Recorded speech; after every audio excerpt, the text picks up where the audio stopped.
Let's go ahead and get started. You're all on time, 6 p.m. Let's go. My name is Brian Bossard. I am the county manager. First and foremost, thank you for coming. You have options in front of you, right? You could be home with your families right now having dinner, and you chose to come hang out with the county and have some conversations with us. We very much appreciate that. To start, I want to introduce some of the staff in the room. We have a commissioner with us, George Marlin. Thank you, George, for being here. I'll introduce these three here in a moment. This is Megan Heiler, our public information officer. Hi there. Maria Ostrom, our finance director. Rebecca Abrahamson, our our grants coordinator. So we have two topics tonight, and John Stein, our undersheriff, is here as well. Thank you, John. Two topics tonight. We want to talk about a wonderful new program that we have started, the Clear Creek Health Assistance Team, who's doing some great work in our county and in our community, helping our community members as a whole. So we want to give you an overview on that, and then we want to talk about budgets, where we stand as a budget, as a county, and where you might be able to help us. So I'm going to stop talking, and I'm going to turn it over to these three, let them introduce themselves, and have a conversation about some wonderful work that they're doing in the field for us right now as we speak. So turn it over to you guys. My name's Aaron Crawley. I'm the interim EMS director, and I oversee the CHAT team, or Clear Creek Health Assistance Team. Both of these guys work. I'm Lindsay Busick. I'm the licensed clinician. I'm an LPC, a licensed professional counselor with the team. I'm Clark Church. I'm the director of the Clear Creek Health Assistance Team. I manage a lot of our administrative work. I'm also a community paramedic. I function in that capacity. And this is all of. Most importantly, the CHAT team's therapeutic. So are you pulling up the? Yeah, you want to go ahead and get started? Yeah, that sounds good. We're gonna we'll present what the CHAT team is and what we're doing, and then we're happy to answer any questions. Can everybody see these guys? Just want to make sure. Can't see the going around. Okay, perfect. Sure. Thanks. So we just did the quick who we are, right? We're the Clear Creek Health Assistance Team. As of right now, in the very beginning of this program, which has been around, we're in our 6th week of operation. We're operating Monday through Thursday from 9 a.m. to 7 p.m. And we'll explain further what that means. So what we're doing, or what we're trying to do, is we're trying to improve situations and increase positive outcomes for Clear Creek County residents and people passing through the county. So what we're trying to do is we're trying to provide support anywhere that we can. We're trying to help people navigate resources and find resources, identify solutions and resource gaps that we might have in the community. And we're really trying to focus on shared decision making. So with all the people that we're trying to form connections with, like the advocates, the school districts, we're trying to focus on a shared decision-making process so that all the stakeholders involved feel like they have a say, that they're being heard. And then part of Clark's focus and his area of expertise is community health services. And he can elaborate on what that means too. So as a community integrated healthcare service, we can provide some in-home healthcare services. This would be for folks that don't qualify for like a home health service. For whatever reason, we could do things like medication inventories. We can assist folks if they need with certain wound care. This has to be in collaboration with the primary care physician. But if we get the orders to do so, we can come out and see what we can do if anybody needs anything. So next, talk about the different call types. The words here don't mean a ton. This is how things are dispatched through our current dispatch system, right? This is how they're coded in that system. And I'm gonna walk a little bit over because I have terrible eyesight. So I need to be able to see what I'm saying. So I'm gonna kind of go down and just explain a little bit about what each of these means within the context of what we're gonna be doing. So a citizen assist is somebody that calls in and just says, hey, I need help with X, right? It could be resources, food, looking for mental health resources. We can go and we can be dispatched that call to help out with whatever that need is. A disturbance, we are looking at non-domestic related disturbances, right? Things that are not crimes, are not violent, but sometimes there are folks that are acting out of accordance with norms out in our community. And we would like to be the folks that can come out and say, hi, how are you? What's happening? We found that rather than law enforcement or an ambulance. There's different reception depending on who shows up, right? So we're happy to be the folks that come out and do that. Intoxicated person, again, not somebody that needs an ambulance, that needs a hospital, someone who's looking for services, looking for assistance. We're happy to come say hi, see what's going on. Suicidal parties without immediate harm concerns is someone that has not harmed themselves, right? We're gonna go out, we're gonna really, Lindsay is gonna be able to do a great job at doing safety planning, assessments, see what can we do for you, what do you need? Can we try to reduce the need for a forced treatment? Can we make a plan to keep somebody safe? Or do we need to look for a treatment option elsewhere? Syringe disposal is just a thing that we can help out with.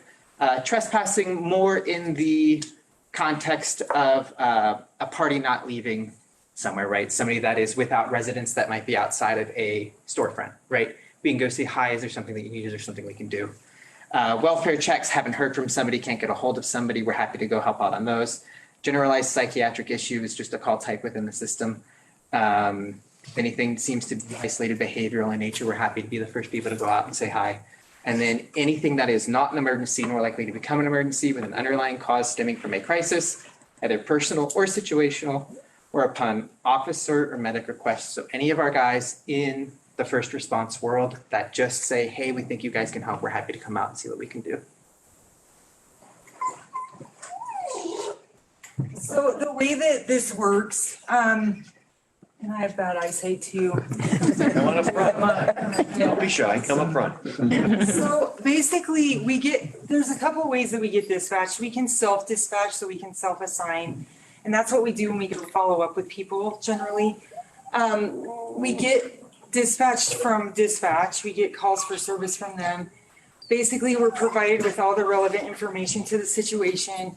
We arrive on the scene. We collaborate with anyone that's on the scene, law enforcement, fire, whoever's on the scene, we collaborate with them. And then we get in contact with the people that are needing help. And basically what we're trying to do, and it's just kind of counselor jargon, but it's brief solution focused intervention. So what that means is we're just trying to get in there and get the information from the person we're trying to help, and then try to come up with a solution to help them in the best way that we can as far as meeting their needs. And then a lot of times after we contact somebody, we're also doing a lot of follow-up to make sure they're okay, that they're getting in touch with services that they need, just to check in and see how they're doing. Because a lot of times people are not set up with resources that we're noticing. So that's kind of our role that we're trying to play. We're trying to bridge some gaps between contacting people, and then getting them set up with long-term services. Ready? And then there's a quick just how to contact us. These are both of our names, of course. That is the phone number that we have here, assigned by the county, that 945 number. We also have an email address, which is CCHAT, Clear Creek Health Assistance Team, at clearcreekems.com. I'll give you all a moment. Yeah. Oh, sorry. That's okay. It's all on that next page too, I think. And then resource committee. So one of the things that we have wanted to do is collect a committee of both community members and professional members within the county, where we can bring identified resource gaps to and look for solutions, right? We all live here, this is all our community, and I think there are things that people know that we don't know, right? Individuals know that there's no way that I have been here for 4.5 years would know, right? People have been here for much, much longer than that. So we are going to be presenting data on gaps in services and problem solving to find those solutions, right? We are looking for community members that are interested, can send a letter of intent to the CCHAT@clearcreekems.com email. As far as other representatives, we're gonna have representatives from public health, JCMH, DHS, and law enforcement, as well as Lindsay and I will be there. So we're trying to find as many people as we can that work within the county and outside of the county that are privy to resources that might be able to help find solutions. JCMH means, Jefferson Center for Mental Health, that is our. HS means. Sorry, I apologize. The DHS is Department of Human Services, right? Our folks that do CPS, APS, and a lot of other resource navigation. JCMH is the Jefferson Center for Mental Health. They are our community mental health resource. They're essentially a single entry to a lot of resources. So we want to have them involved as well. Yes, ma'am. Charlene, on your committee? I believe that we have Sarah and Charlene as her backup. As long as we have adult protection in there. Yes, absolutely. And then just the final thing that we wanted you guys to know, we are, after we contact people, we're sending out a survey so that we can get some feedback on how to improve our processes and just kind of see where people are at with what we're doing. And then I just put Olive on there. I've worked with the Alliance of Therapy Dogs for quite a few years, and so she just passed her test. And so she's certified, so she's mostly just at the station, and that's good for now. We're gonna utilize her if we can on calls at times if we can. So. Any questions? Few. Will we be able to access your services through 911? Yes, absolutely. If 911 is dialed and it falls under the category and we are available, they will dispatch, which is how most of our dispatches go right now. Yes, sir. I got a couple of them here. How would the cost of this service compare to other services that we previously had? If so, where does that source of the funding? And then what was the driving force behind this change? Sure. So right now we are grant funded.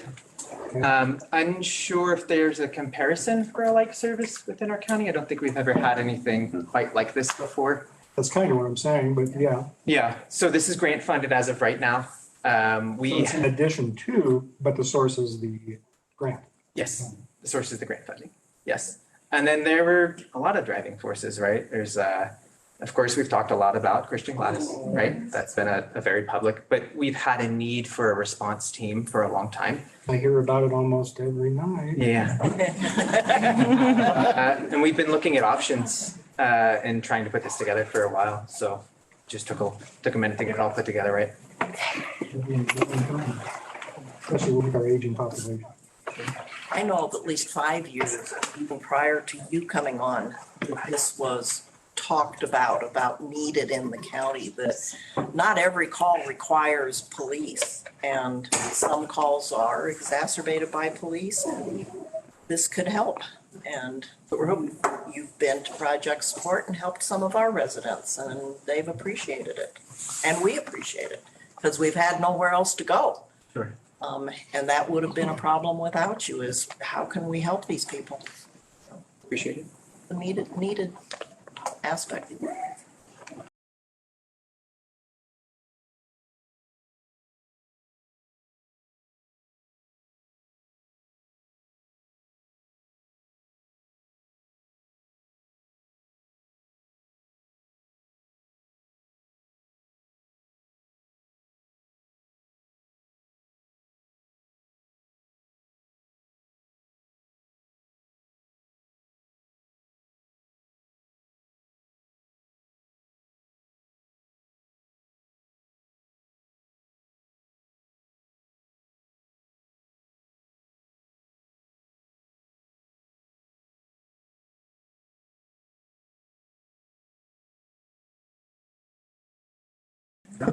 Any questions in here?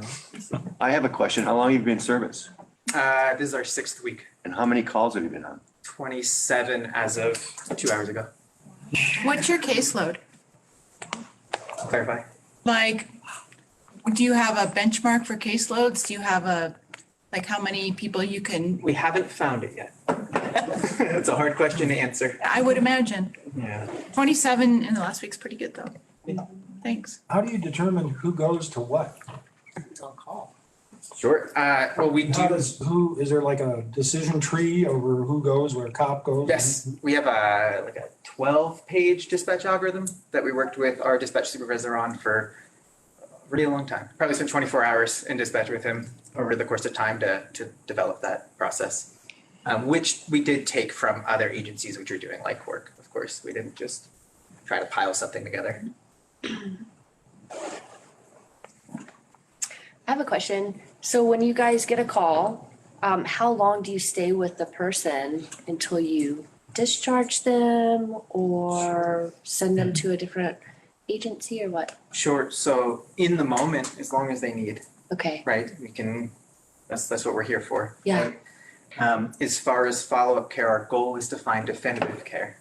right? But that process can take some time. I think we're still feeling out some of like how long does that take, right? But we've been in contact with someone for 2 to 3 weeks at a time.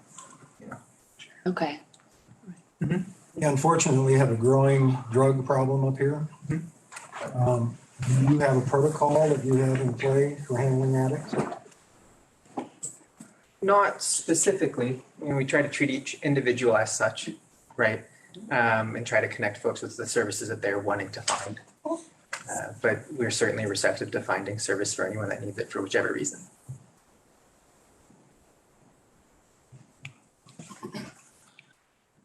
Anything else? Anybody? Thank you guys.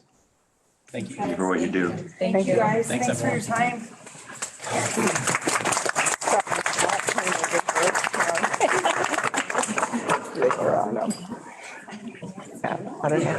I just didn't want to interrupt them. I'm sorry. That's not your fault. That's not your fault. I was like, oh my God. Next time we hear that noise, be like, delete. Here I am trying to give people a lot of voice.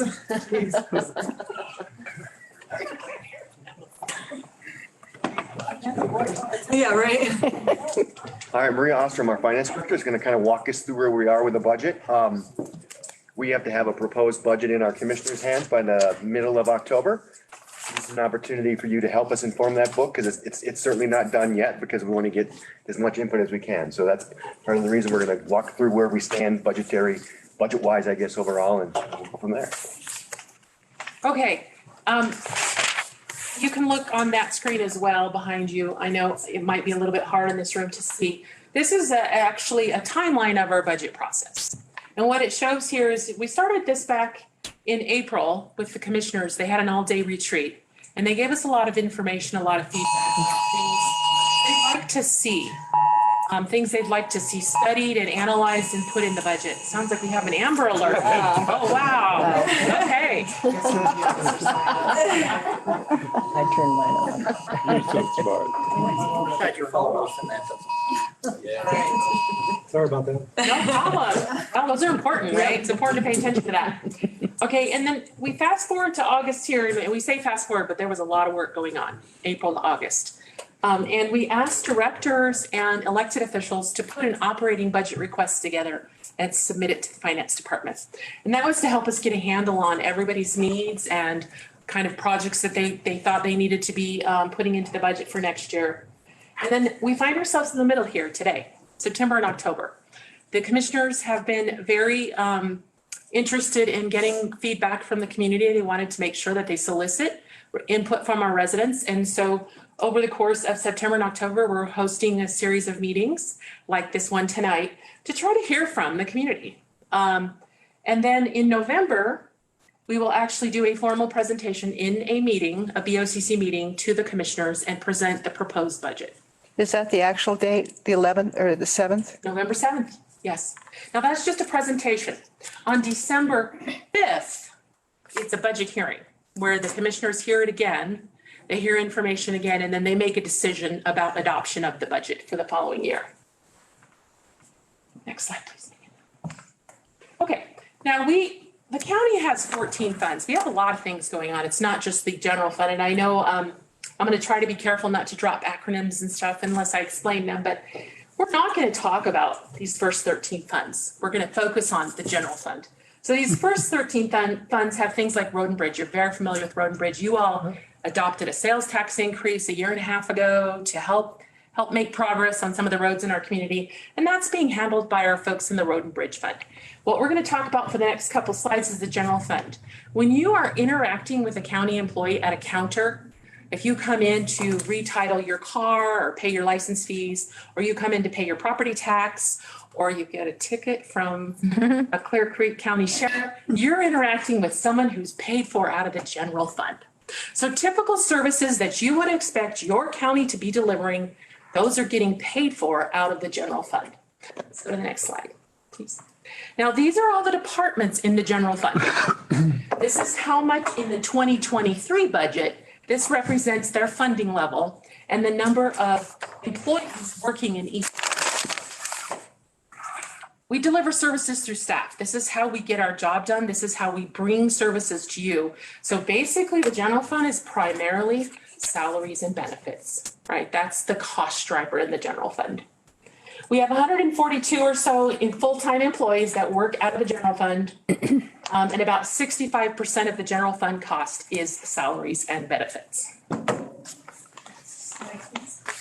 All right, here's the meat, the heart of the matter tonight, what we want to share with you, and then we want to get your feedback on anything that you would like to tell us about the budget. So we have a little bit of an upside down problem in the general fund. Our property tax revenue has been declining for several years as the mine is nearing its end of life and production has decreased at the mine, so has property tax. So we've been seeing that decline since 2015 in property tax, and it's been really significant. What we haven't seen is an offsetting increase elsewhere to make up for that decline. So this red line represents spending in the general fund, and you can see the red lines at the top, right? This is spending every year. This green line is revenue coming in to cover the spending. These bars is the bank account. That's the savings account. And you can see with each passing year, we have to keep using the savings account just to stay afloat, just to cover operations. And so what we find, do one more click for me, will you? What we find is our zero, our kind of like, fiscal cliff, 2031. That's when we sort of run out of money. Now, the good news is, just not even a year ago, that fiscal cliff was in 2027. And a lot of changes have occurred internally, changes that have been pretty invisible to our residents. We've done several things internally to try to improve that picture and be as efficient as possible. And a lot of those changes have really helped to move this problem further out. What did some of those changes look like? A really big change we made is we switched payroll software companies. So we had a payroll system that was fancy and had a lot of bells and whistles, and it's great, but I'm not sure that we needed it. So we implemented a new system in February of this year, and we dropped that annual ongoing cost by $100,000 a year. Wow. Yeah. That's a pretty good one, so. Yeah, that was a very big win. Another thing that we did, we actually are so excited. We haven't even shared all of this with the commissioners yet. We rebid all of our lines of benefits. So we rebid medical, we rebid stop loss insurance for medical, we rebid for our benefits broker. We have a new HR director that came on board just a year ago now. I don't know if any of you have had a chance to meet her, but she and I work really well together. And it's amazing. But countywide, we're going to have about $600,000 a year in savings from that, what we achieved with that. Then another thing that happened was the Wallstrom Quarry. I don't know if any of you have seen that land use hearing, but they offered to provide a $200,000 a year voluntary contribution. So that certainly improves the picture quite a bit.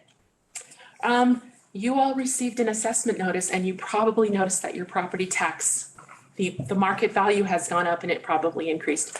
So we are expecting a bump from residential property tax in out years. So those are some of the major things that have impacted the bottom line. And really, in a very short time, and really helped this picture, gave us more time to figure this out, right?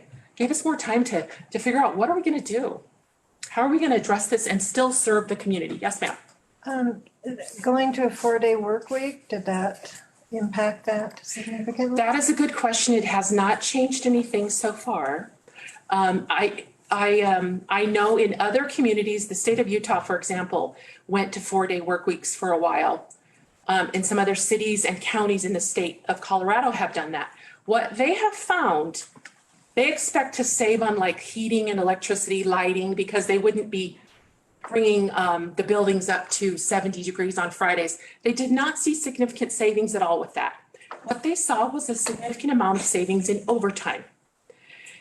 And they guess that if you have to be there 11 and a half hours each day, you're just going to be more efficient and get your job done, because you don't want to stick around a half hour. You want to go see your family. You want to be done for the day. And so the state of Utah saw quite a bit in overtime savings. Now, we have not seen it yet.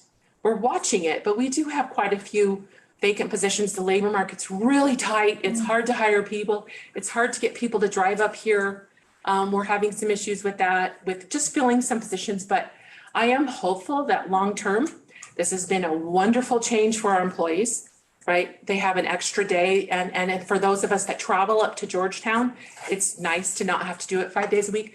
But we've also heard positive feedback from some of our residents who can come take care of business at 7:30 in the morning, right? They can do that before they get off on their way to work, or they can stop by after 5 at night and finish up what they need to do with like the clerk and recorder, for example. So we're finding that it's been good for the community, but it's also been really good mentally and positive for our staff. We are hopeful that we're going to see some of that overtime savings eventually. How long are you going to wait to reevaluate that? Well, the commissioners made a permanent change about 2 months ago, I think, adopted. Yeah, and we were very honest with the commissioners when we brought that to them, that there was this, as much about employee retention and morale as it was Right, it really any kind wasn't. of potential budget savings, Yeah. right? We have, I would say, at least half of our employees drive up that hill every day.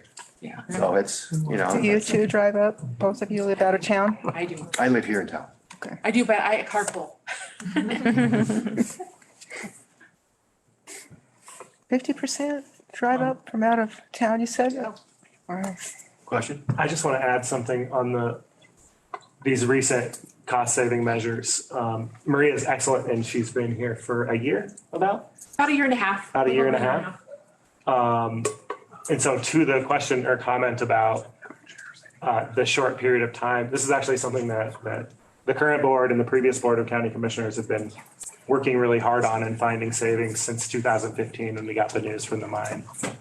We have been pulling back and trying to find savings that whole time. So we've had some big wins this year. We've had big wins in the years past. It's a long-term project to figure out how to replace the loss of revenues from a company that was 75% of your property tax base at one time. All right. All the taxpayers. Okay, so we are gonna show you a tool that we have live on our website now. It's really very fascinating and interesting. It's called Taxpayer Receipt. We will show you how to access it. So Megan's gonna log in right now. You just go to the clearcreekcounty.us, and that's our homepage, and it's right there on the homepage. You scroll down on the right and you click on that, what are my taxes paid for? And then it launches this tool. Now, we're gonna ask you 3 questions. We're not asking for your name, we're not asking for your birth date, we're not asking for really personal information, but it does need to know 3 things in order to be able to help calculate your estimated taxes. Megan, how'd you get there? Oh, so if you go to the website, you're on the Clear Creek County website, clearcreekcounty.us, and right here in the bottom right, it says, what do my taxes pay for? Click on that. Do that one more time, a that was little too slow. Too quick. It's hard to, Tell them where you are. You're on the $sign. I'm at clearcreekcounty.us. Scroll down. Okay? You see this? oh, See all this? It's okay. No, that's all right. I do this a million times, so I'm used to doing this, so I apologize. That's a $sign. It says, what do my taxes pay for? And you just hover over it and you click it. It's a link. okay. And then it'll take you to this page and you're going to want to scroll down and you want to click on where you live. Close to the geographic area. So if you live in Idaho Springs, you need to click on that one. If you live in Georgetown, click on that one because it calculates taxes based on whether or not you're in a town or where you're in an unincorporated area. Yep. Also, if you're in the Evergreen area where you're in the service district for Evergreen Fire Protection District and not a county fire authority, you want to be sure you click on the Evergreen one because that's a different tax rate in that area. So we're going to click on Idaho Springs because we're in Idaho Springs tonight. Yeah. Now, it's going to ask us 3 things. Now, it's going to ask about your household income. And it needs to know your household income because it runs this algorithm in the background and it knows based on your household income and your age what you probably spend in the community, right? On groceries and different things where we're spending our money and paying sales tax. So we're going to put 63,000 as our household income because that's the median income in Idaho Springs. We're going to put 46 years old, a lot younger than me, but 46 years old because that's the median age here in Idaho Springs.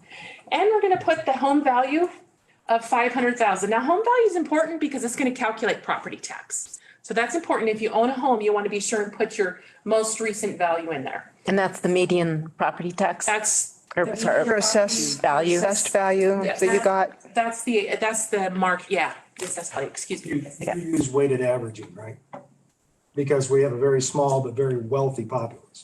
You can't average. Census data. It's census data. I'm gonna let Becca come according to explain. Becca. Yeah, The median income was from census data. yeah, US Census data. US Census data. Whatever the US Census It publishes. throws it way off. Obviously, if you take this, you can plug in your own and then you can see exact. Right. So let's see. Okay, so here's our taxpayer receipt based on a 46-year-old person with a median, with an income, a household income of 63,000 and a home value of 500,000. This shows you exactly how much of their sales tax and their property tax is going to these functions in the county government.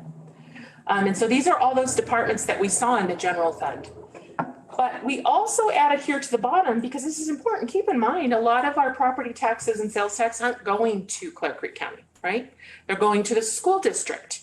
They're going to the state of Colorado, because when you pay sales tax, you're paying quite a bit of sales tax to the state of Colorado. So those are all listed down here too, just how much of your tax bill, and this person's bill is about $4,165 a year for sales tax and property tax. And it shows you what's going where. So this is a really neat tool. We encourage you to use it. Let's see, we can go back to the PowerPoint unless there's questions about this tool. No? Thank you. All right, let me find the What post. is it used for source calculations? So it's a national algorithm that has all this data, probably from US Census, right? About how much you likely spend on groceries if you're 50 years old, how much you likely spend on cell phones. Cell phone is a taxable service, right? So how much are you likely spending on stuff like that if you're a certain age and a certain income level? And it reruns it for different localities because. Yes, because yes, different localities have different property tax rates. Yeah. All right, so let's go to this was the taxpayer receipt. We talked about this one. Let's go to this next page. All right, so how can you get us information? How can you get involved? How can you give us feedback? So obviously tonight, we want to hear from all of you as you want to give us feedback, or we want to answer your questions as well. But you can also come to a BOCC meeting. Those are pretty generally every first and third Tuesday of the month at 8:30 a.m. in the courthouse. We don't happen to have one the first Tuesday in October, but generally we have them first and third Tuesday. You can always look on our website. The agenda for that meeting is posted the Thursday or Friday before. So you can look and see, what are they going to be talking about? What are they going to be voting on? You can look and see if it interests you. You can also zoom in, right? If you want to be able to talk and provide public comment, but you just can't make it to the courthouse that day, just hop on Zoom and you can raise your hand and you'll be able to do a public comment that way. You can also email our county manager. We've put his email address here. Or you can call Megan. Her phone number's here because she loves to talk to people. So That's my work cell. those are some ways that you can provide feedback and get involved. And that was my last slide. So we are happy to answer questions. Just another thing, that's my work cell. You can call, text me anytime. There are some blue magnets out there. Feel free to take them. I made them for you guys. So it's got a QR code with Handy County links. It's got some Handy County phone numbers. You can also email me and I'll sign you up for the Clear Creek County newsletter. I send that out every month. And there's also a sign up sheet out there. If you just want to put your email down on there, I'll send it out to you guys. So any questions you have, let me know. If you can't find anything, I'll help you. What goes in the newsletter? Anything that's going on in the county. So it's usually about 10 pages long. Right now, I actually just sent it to Brian to kind of proofread over before I send it out. But this month, we've got Mount Blue Sky. We've got something about car seat checks from public health, flu shots, things like that. So whatever's going on in the county, I put it in there. You still have that sign-up sheet out front for that? Yes, there's a sign up sheet, and please take a magnet. I would love for you guys to. I was so excited to make those. So last time you showed us in Georgetown, you showed us how to access the last year's budget on page 41 of. Oh. Could we do that one time for the folks that are here tonight?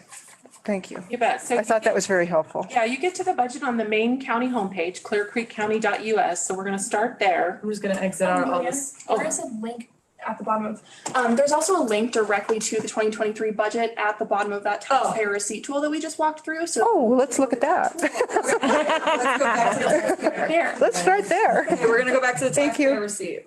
Any way to make it easy. Thank you. Is it down there, or we gotta put all this in again? yeah, you Okay. have to view the receipt. Is Georgetown's median the same as Idaho Same. Springs, same as, We should do. Are they Georgetown, close? Show them the difference. Judging by this, it was trying to suggest 535, so I think that was Georgetown. The home value 535 was the Georgetown one, but I think. Do you wanna do Georgetown?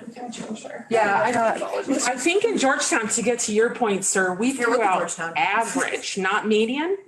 And the average in Georgetown is 87,000, but the median is much lower in Georgetown. Yeah, This is Georgetown, and I think they were but 47. that's the average though, in Georgetown. Okay. All And then right, 535. so this was Georgetown, and this will be much smaller on y'all's computer. I just zoomed in so everybody could see it. And then we're gonna scroll down, and then That blue. right here. So view well, there you go. the budget. Okay, Yeah. and then I'll show you how to do it from the homepage too. Perfect, thank So you. guys got all the bases covered. So this will take you right to the budget book. Another thing about this budget, if you just go to the second page for me, Megan, the pages, if you hover over the number, you can click on the number and it'll take you right to that page. Oh. Okay, so you don't have to scroll around. So if we want to go look at the commissioner's strategic plan, we clicked on the number 12 and it took us right to their strategic plans. Okay. Okay. Okay, so I'll go back. This is the homepage of the website. And for more information on finance, you're gonna go to departments and divisions. And you're going to scroll down to finance-county budget, which is right here on the left. And then you can see the most recent annual budget, financial reports, all that kind of fun stuff. And then here's some helpful links that I just added after the last meeting that people were asking about. So this is the PowerPoint presentation. Here's an Excel spreadsheet if you're into that kind of stuff. Go nuts. So yeah.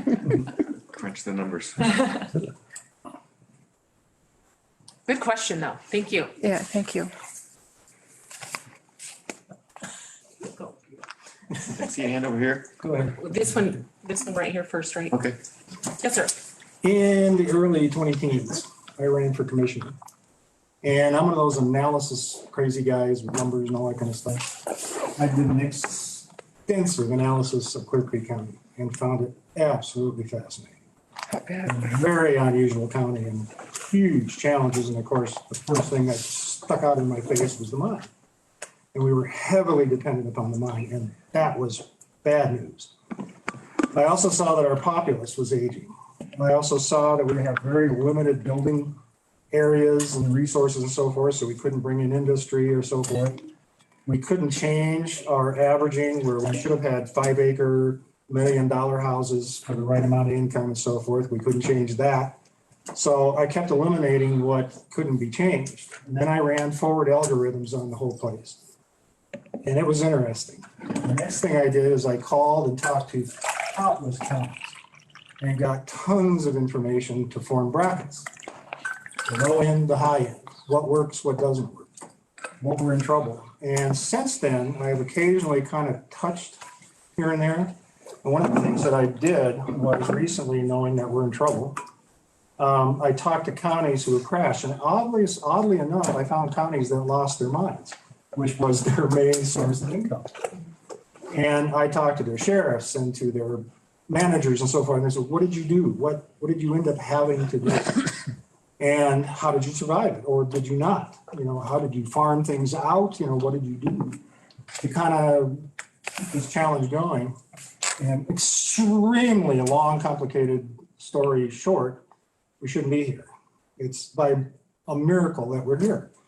Most cities and towns that, when the highways came through in the 50s, 60s, were killed. I mean, the highways bypassed them and all those little towns died. They just never made it. We're right on one and we lived. We have a very limited funnel coming up to go skiing, of wealthy people and so forth. But the only advantage we get from that is the sales of low-taxed services like food and so forth. So we don't see the major income that they're bringing with them. That's going up to Vail. So we don't get that siphoned off. But what it does is it keeps two towns alive, Georgetown and Idaho Springs, with tourists. But it doesn't produce a lot of taxes. There's not a way to convert that to produce taxes. But it keeps those two towns alive. So again, miracle by God, you know. Next to a highway, very lucky. Tourists that have to come through here, very lucky. They get stuck on the highway, so they stop it. We've done some rescues on that. But every time I ran the algorithms, they continually told me we shouldn't be here. It was by the grace of the mind that we were here. And so I tried to remodel, according to what I learned from these counties that were small or failing and so forth, remodel our county to be able to operate like their counties. It was a tough fit. It was a really tough fit. And I came up with nothing less than probably failure. I'm going to come out and straight say that we've been living on borrowed time for many years, just merely because of that. And I tried all kinds of different ways, called different counties. Well, one of them had major companies come in.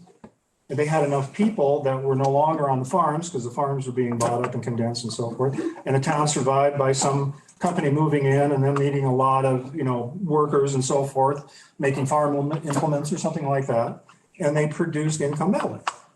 We don't have that square footage to put anything like that. We can't bring anything in that would produce something like that. Plus, we don't have, I looked at our education systems and our talents and so forth, and couldn't find that we would have any way to populate a business that would produce income and so forth for the county. I still can't get out of it.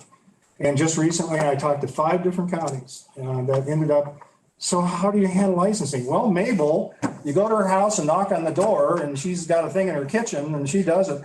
The sheriff was spooky. He came flat out and told me, he's Mark, I'm in a Republican, no offense to anybody in here, I'm in a Republican county. Everyone has guns. Basically, by the time we finally get there, it's basically, okay, where'd you shoot the guy? We have a question? Yeah. Can we do anything? Do you see a way out of it? Absolutely. I think we Absolutely. I think we just started explaining that. That's wonderful. And the Absolutely. point that we've been trying to make all along, both internally to staff and to our commission, is this is not an emergency. So you feel you Because we can can reduce see it budget coming, enough right? to save this? We can see the cliff coming. It's not an emergency, right? Right. So we have to be Well, it's been prepared coming for years. and do something about it. Well, I think we just showed you that we're doing something about it, right? Doing something, Yeah. but does it have a target that, yes, we can achieve that target? We're gonna solve this Yeah, problem. I think it's It's a solvable solvable. problem. It sounds like you and I would have a lot of fun discussing numbers because you know a lot of Don't numbers. get mixed up determination versus reality. Oh, I I'm think here it's after solvable. reality. Do you have a goal that you say, if we can achieve that goal, we can survive? You saw it on you saw that fiscal cliff, right? We're gonna do everything in our power to move that above that line. Right there. Question over here. Actually, I'd like to make a comment and segue. I love the presentation, by the way. And I have to say that I don't think that it was on a wing and a prayer that we're here. I think it's because our commissioners have done a great job because we've got some people that did some savings that we have, you know, Brian, thanks for all the work that you do. And then we have a community in these places that care. So I don't think it's all about the mine. I'm going to agree with you a little bit on that one, sir. And I love that we're here and we're talking about it because, again, it's not a crisis, right? We're talking about it. We're sharing it with you. We're being transparent about it. And I appreciate that. And I really like this presentation, by the way. So just the format makes it really digestible. And I don't have a question on all that because the information's right there and I can get it. But I just wanted to say, I don't feel like it's like on a wing and a prayer or because of luck or whatever. I think it's more than that. And there's a lot of people in this room that should be congratulated for that. Thank you.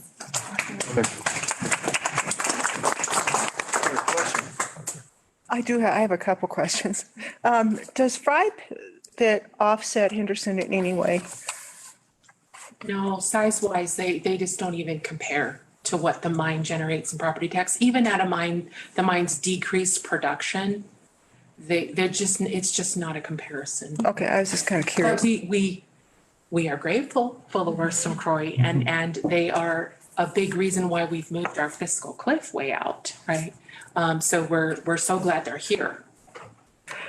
My other question was, there was a lot of discussion several years ago about the jail at the sheriff department and how it generated money, so it was a good thing. And I was just curious if that still is happening. Is that not doing that anymore? Could you speak to that just a little bit? So the jail is one of the areas in the county that's had a really tremendous difficult time filling vacancies. So they've had for years, pre-COVID, they've had multiple vacancies, 10 sometimes vacancies. It's very, very difficult to service our own county inmates and take on federal inmates when you're down so much in staff. Right. So that's sort of set aside for now while we get our staffing under control. Is it viable though if it can't be staffed? I guess is my question. We actually at one point, we're in process of writing what we call a request for proposals for somebody to come in and do some work for us to do an evaluation of our jail. But the commissioners asked us to put that on hold because there's a jail standards commission right now meeting at the state. They're doing work to redefine what the standards are for county jails, et cetera. So we're waiting for that process to get done before we take that project up again. So it's still on the list. It's just, we're waiting on the state. Just kind of curious because I saw all the vacancies and I was wondering really how viable is this at this point in time? I mean, it's another one of these structures that you guys have to maintain, and we have a lot of property, which is a segue for you guys. I heard, and not firsthand, but that Steamboat Springs was able to impose a 9% short-term rental sales tax. And I was so excited to see all those new houses going up in Georgetown. I thought, we finally have houses. And then I heard that they're condos and that they're rented out on a short-term basis more likely than housing people for long-term. Is that something that's talked about at all, or is that a possibility for our county? Is there anything prohibiting that? Well, we're getting lodging tax, which impacts on short-term rentals. Yes, which is paid by short-term rentals. Georgetown residents have adopted their own lodging tax. Okay. Which will make our lodging tax moving forward. They will be getting the lodging tax now instead of the county for the Georgetown area. Okay. A lot of our short-term rentals were in Georgetown. About 40% of that lodging tax revenue came from that area, so we will no longer be getting that. But we are getting it. You voters made a change to how that can be spent. I don't know if you remember in the fall of 2022, the voters in Clear Creek County approved a change to how that money may be spent, and you have allocated a portion of it to be spent on workforce housing, on addressing childcare needs for the workforce and other types in the community. So the commissioners are working on things, yes. But it sounds like that's just a small. And we've also assessed the fees that we charge with respect to getting an actual permit for a short-term rental. And we think right now, in terms of covering our cost of service, we're covering that. And I also know Commissioner Marlin has done a lot of work with the legislature on respect to short-term rentals as well. So if you want to add anything. Hi. Steamboat has an excise tax on short-term rentals. A lot of municipalities across Colorado do. And sitting in county government, we spend a lot of time being jealous of municipalities and the diversity of tax proposals they're able to make to their voters. They can propose excise taxes on short-term rentals. Basically, anytime they can identify an industry or a type of business that they want to propose a tax on and let the voters vote, they can do that. Counties cannot.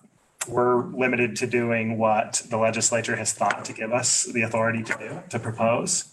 And so something that we have brought to the legislature every year since I've been in office is new tax proposal authorities, from recreation services sales taxes to the occupational sales tax to looking at whether we can adjust the sales tax rate in the unincorporated area.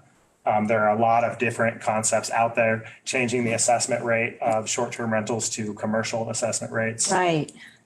So those are like, there's a whole host of concepts that are out there that I would love for the legislature to let counties propose, because right now the taxes that we can propose to you all are property tax, sales tax, a couple of minor excise taxes, and that's it.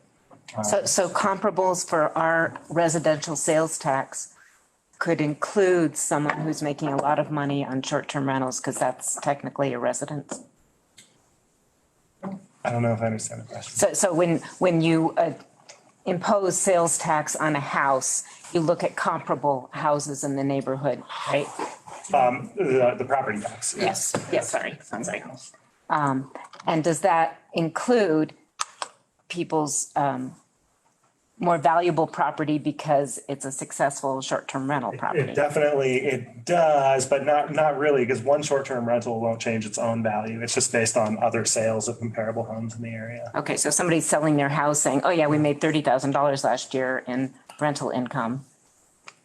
Would that boost the? That'd be nice. I know, yeah. I mean, it's a complicated answer, right? Okay, all right. But a lot of people argue that sales tax or short-term rentals in general bring up our real estate value everywhere, right? Because then they get sold and people are more interested in buying our homes because as second homes, it's. But if we don't want to sell them, then our taxes keep going up. If you don't want to sell it, your taxes go up. You have no way to realize it. Yeah. Okay, thank you.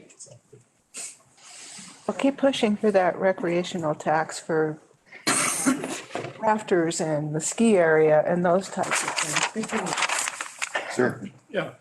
I live in Echo Hills, and Echo Hills is pretty much a bedroom community, you might call it. Myself, I used to go ahead and drive down to Lakewood to go to work, and an awful lot of people around me do the same thing.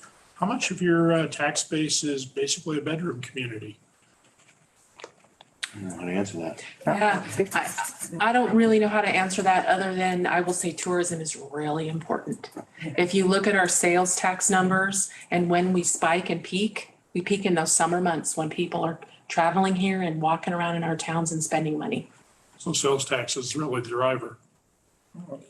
Tourism drives sales tax, yes.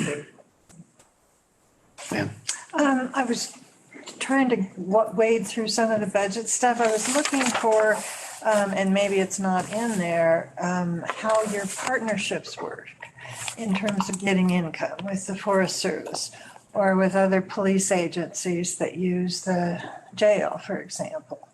But the Forest Service, I live in an area surrounded by it, and a lot of the maintenance that the county spends, to my knowledge, in our area is, it seems like the Forest Service should be kicking them a lot of money there. They kicked in some money this year when we were doing work on trails in the Forest Service. They paid for a staff member to, These are roads. to do some work on that.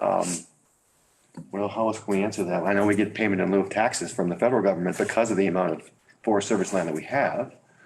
Our municipalities, we're paying for their dispatch services. So that's a partnership together with us providing dispatch. Okay. So that for all that time, the dispatch was being provided by the county, the municipalities were paying into an E911 fund. What am I forgetting? I guess my question is more specific that in terms of the county doing road maintenance. I'm on West Chicago Creek. There's a campground at the end of the road. Well, it's either a county, if it's a county road. then it's our road and we're responsible Right. for maintaining that road. But I guess my question is, most of that land on that road is Forest Service owned, and most of the traffic on it is going to the campground in the summer, if you will. That payment in lieu of taxes that I just mentioned, PILT, some of that is for road maintenance. That they pay you. Yes. Okay. Comes Do they from do that. the same thing on weeds, noxious weeds? No, I doubt it. Because I have called both the county and the Forest Service about the noxious weeds on Forest Service land. And they say, oh, we have an agreement with the county. And it does end up that the county comes out Yeah, and sprays. in the right of way, probably. County right of way, yeah, I would assume that. We would be doing that. But not on the property owners. No. Okay, or the leases to the cabins, 'cause it seems like they're getting an awfully good deal. I'm not gonna argue that. Is there anything that can be done to get the Forest Service to kick in some more money? Yeah, call your congressperson. The federal government has abandoned its responsibility to its national forests. And I mean, your congressperson knows that, right? So, but anyway, call your Because the congressperson. most of the maintenance you do up there is because of camper traffic going to that campground. And you can't do anything about it. Okay, that's good to know. Thank you. Of course, Don. I have one concern.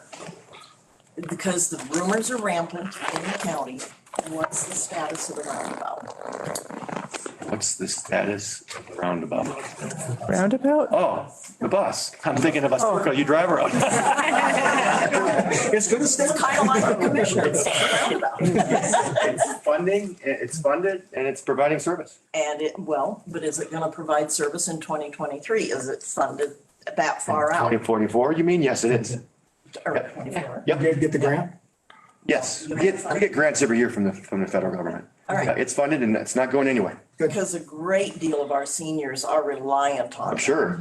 And VOA does their share of transportation to places. Sure. and everything, But you're a little far here for a lot of them to walk to a doctor's appointment, and they use that roundabout. Sure. It's not going anywhere. Okay, that's all I needed to know. All right.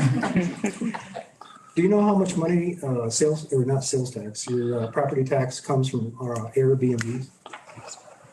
I do not know off the top of my head, no. You got your spreadsheet with you? I think I just asked that question. While he's looking that up, anybody else have a question? You guys got it. So regarding Charlie's Place. Yes. I know we only currently have 2 staff members taking care of 19 dogs. Just wondering what's the future funding for the shelter and how can we get back to 4 full-time employees to take care of these dogs and keep Helen Buck's wishes fulfilled? That's about recruitment and finding someone to fill those positions. Is Chief Stein still out there?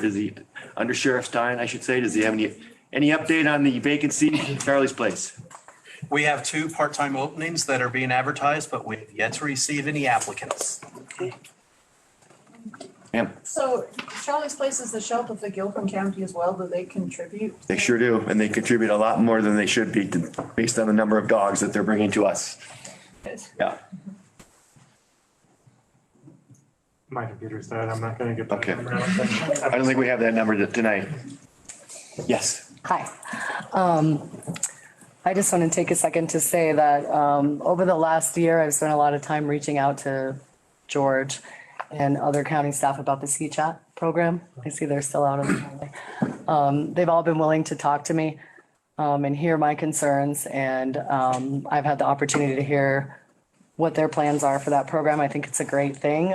They should all be commended, the commissioners, Lindsay, Clark, the EMS. But the program is currently grant funded.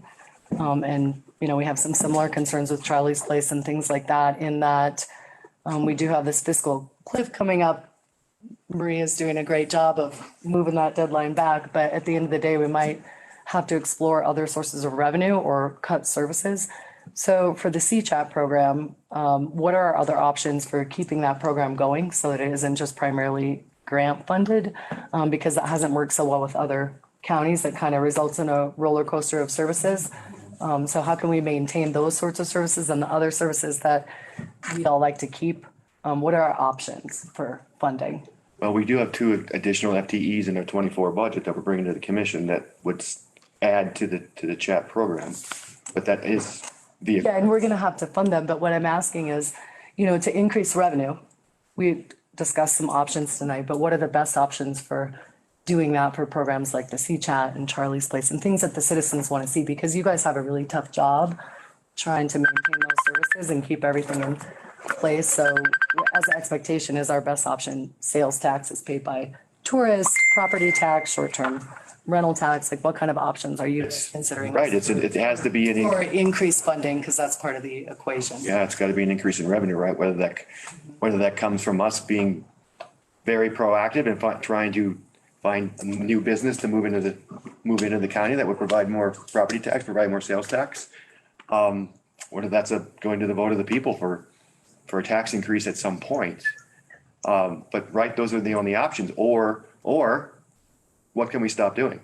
Are there things that are in those numbers in there that can go away? Right, and at the last meeting, Maria said, she'd like to hear your feedback about what services are most important to you and what services we as a group would like to maintain. So I would just encourage everyone to, take their concerns about the CCHAT and Charlie's Place and things like that and reach out to everybody and set those priorities so that we can explore the options, because we're all going to have to pay a little bit to maintain those. And my preference is sales tax for tourists. But that's more of a, not really always a county issue, right? So.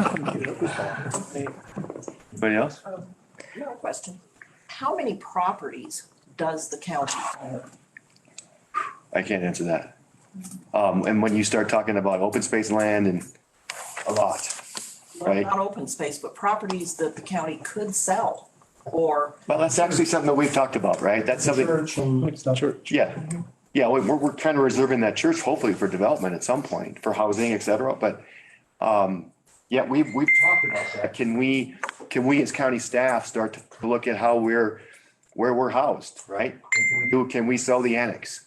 Could we take all the employees out of the annex in Georgetown and move them into other facilities, right? That is something that we have discussed.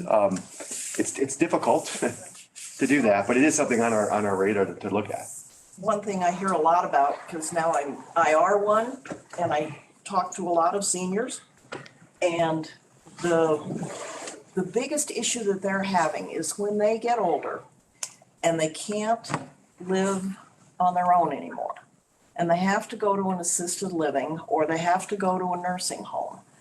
They can sometimes be shipped all the way to Aurora, which they don't want to live there.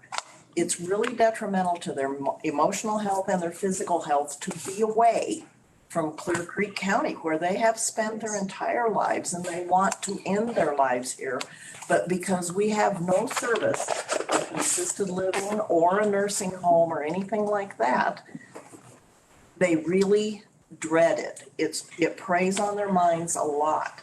And that church property, if you could reach out to an assisted living large company, sell it to them and let them make an assisted living and let the 1/4 of your population have the opportunity to stay where they grew up sometimes, where they've spent their adult livelihood, and, they can stay here. Their families could visit them.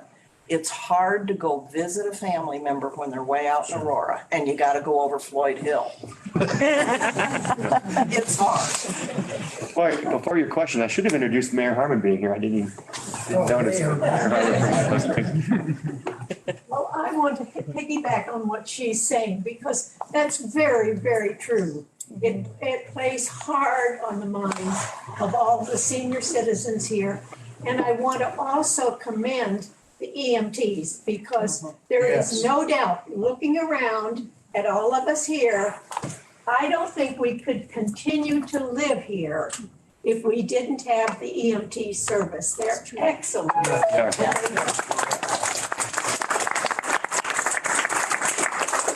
Other questions? Time to go home, have dinner? Were you going to speak to the Jeff Com at all? I can, if you'd like. Dispatch, just brief a little bit. So the question was if we speak to Jeff Com, so the Board of County Commissioners did make a decision.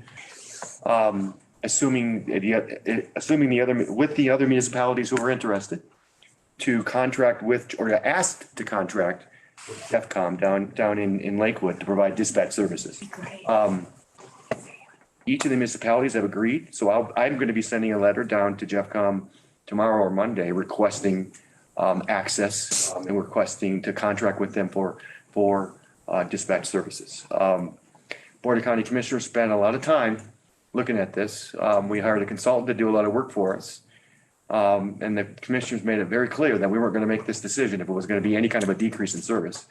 And we quite frankly think it's going to be an increase in service. So that's not a decision that's been made yet. And we've decided to make the request. They've got to grant us and contract and be willing to contract with us. So that's where we're at They this say point. no. Status quo.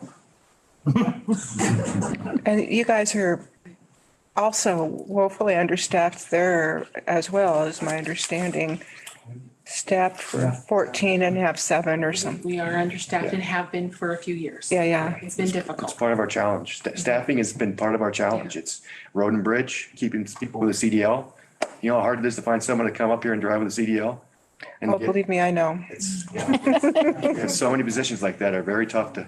Just a comment, you know, every time I've gone to Georgetown for driver's license or other things like jury duty and stuff, the staff have been wonderful. They are wonderful. I just love them. I had to deal with Jeff Coe before. My God, what a contrast. I just wanted to say those. Thank you for that. And I unfortunately had to, you know, I had somebody steal stuff from my house and I had to deal with the sheriff's office. They were so kind. They were just so kind. That's wonderful to hear. Clear Creek County is full of a lot of good people. Yes, Down in Lakewood, nothing, no comparison. Yeah.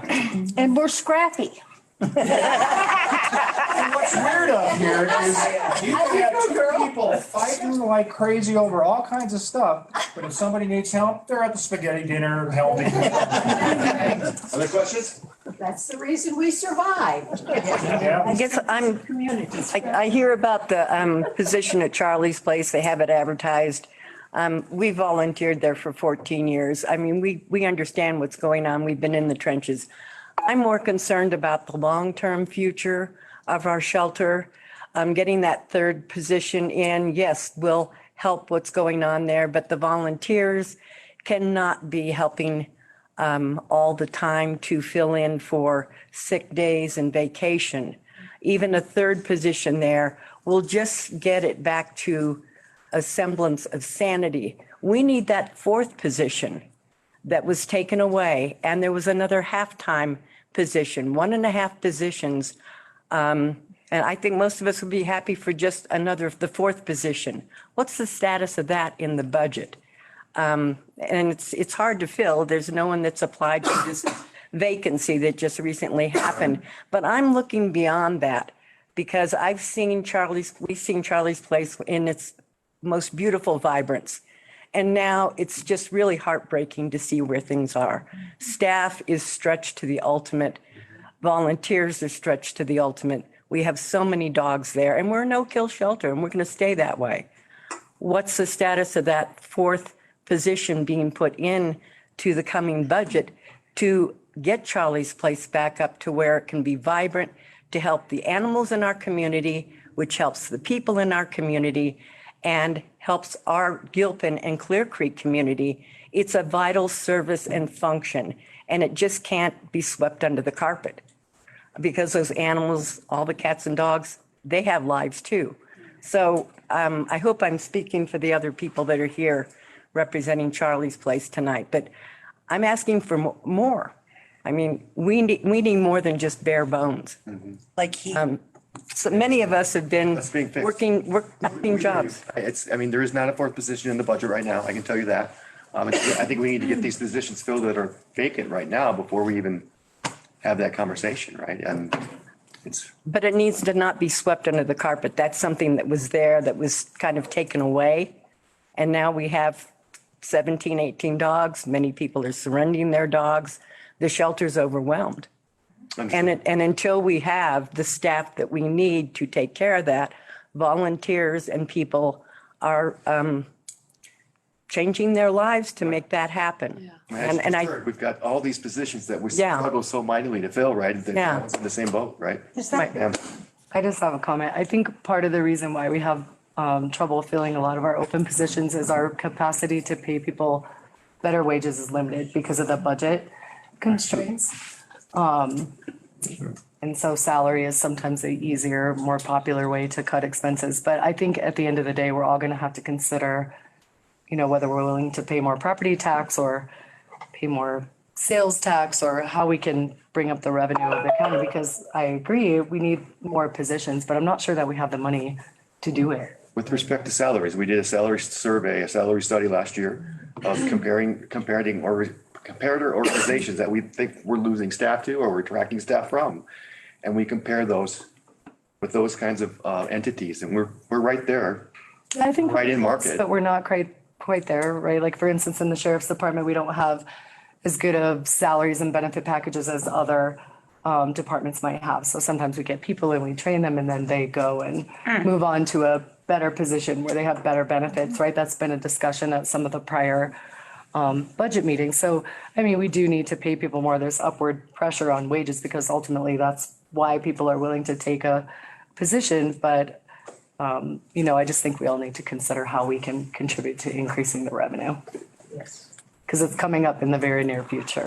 We have some tough decisions as a community to make.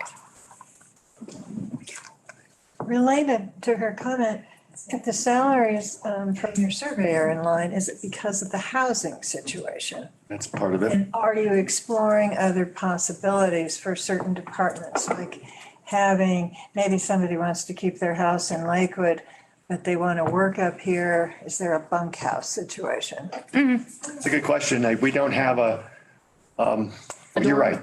We don't have a dorm. Yeah, we don't have a dorm. But you've got properties. That's true. So, is that something to look at? Not something we discussed, but that's certainly an idea we could consider. Yeah.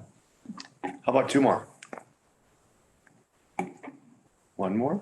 This crowd is aimed to Georgetown. Yes. Really? I do have one last question. Okay. Are you guys doing an East End Town Hall as well?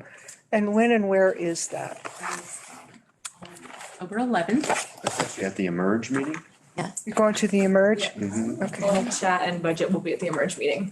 hold on a second. I gotta write this down. October when? October 11th. Uh-huh. And it's at King Murphy Elementary in Evergreen. What time?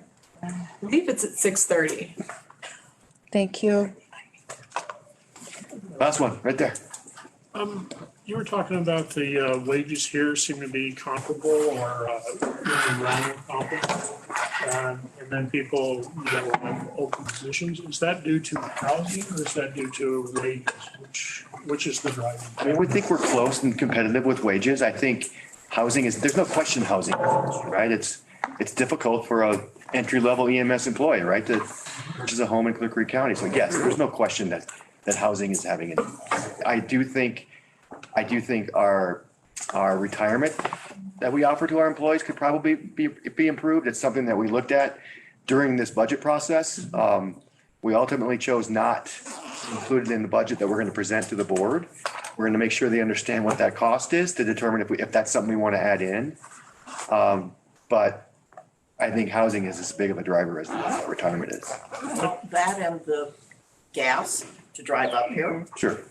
If you're making a good wage, the gas. Done yet. For the housing issue you talked about, she talked about gas, because you're either driving up here or you're gonna live here. What's your thoughts on housing? You're talking about relatively low-cost housing. Is that mobile homes? Is that apartments? We are partnering with Idaho Springs. We received a grant from the state. We're doing an analysis and a study right now with a firm who's helping us. We're looking at all of the municipalities in the county's land use codes to determine can there be improvements made to make affordable housing easier to be developed in the county throughout our municipalities. We're also going to form a multi-jurisdictional housing authority. And so the county has a housing authority right now, but it would be moving and partnering with all of the municipalities to form a multi-jurisdictional housing authority with representation from all the municipalities and the county. And the sole focus of that agency is going to be housing. How can it improve housing in the county and in our municipalities? So, yeah. Will you guys have any citizens on that? We haven't decided how that's exactly going to be set up yet. If you do, I'd be interested in sitting on something like that. Good to know. Thank you. Thank you so much for coming tonight. Thank you. A lot of things you could be doing right now. We appreciate you coming and talking with us. Thank you.